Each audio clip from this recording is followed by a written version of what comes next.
Aku hanya memberi para pekerja wajib militer zaman kuno, bubur putih tanpa batas dan acar sawi.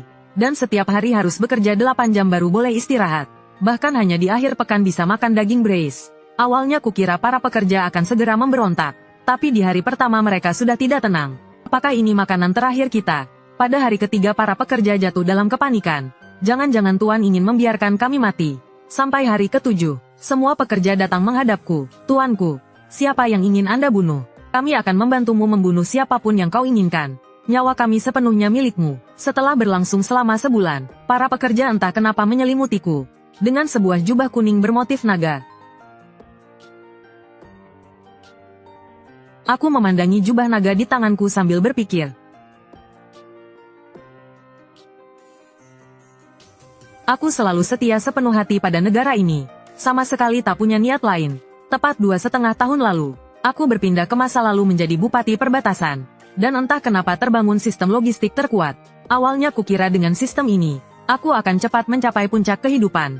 Aku sangka di awal sistem hanya memberiku tanpa batas beras, acar sawi dan Yunan Bai Yao. Ini membuatku teringat sebuah postingan yang pernah kulihat.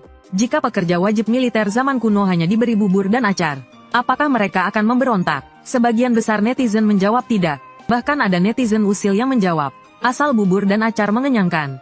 Kalau buburnya lebih kental, acar ditambah sedikit minyak wijen. Jangan bilang soal wajib militer. Bahkan disuruh membangun tembok besar sampai Eropa. Mereka pun tidak akan mengeluh. Sambil berjalan aku terus berpikir. Pengikutku yang siu menunjuk ke kejauhan. Sebuah kota kecil yang bobrok sambil berkata. Aku menatap tembok kota yang rusak di depanku. Tanpa sadar aku mengerutkan kening. Kelihatannya jabatan bupati kabupaten ini tidak mudah dijalani. Saat aku melangkah memasuki kota, seorang perempuan dengan wajah penuh luka dan kehilangan 3 jari, berlutut di depanku sambil memohon. Dengan perempuan ini sebagai yang pertama mengemis, orang-orang lain pun ikut maju menghalangi jalanku, berlutut di tanah memohon sesuap makanan. Aku baru saja hendak mengambil sedikit bahan makanan dari kereta, untuk kubagikan kepada rakyat cacat ini, ketika sebuah suara terdengar dari tengah kerumunan. Saat suara itu terdengar, seorang pria melangkah keluar dari kerumunan. Pedang di pinggangnya, sangat mencolok perhatian. Aku bertanya dengan rasa penasaran. Apakah kau pemimpin mereka? Siapa namamu? Pria berpedang itu tersenyum mengejek diri sendiri. Mana mungkin aku seorang pemimpin? Mereka hanya takut pada pedang rusak di tanganku.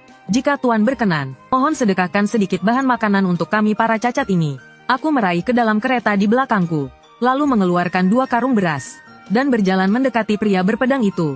Aku melihat meski orang-orang ini bertubuh cacat, mereka masih mempertahankan sedikit ketertiban.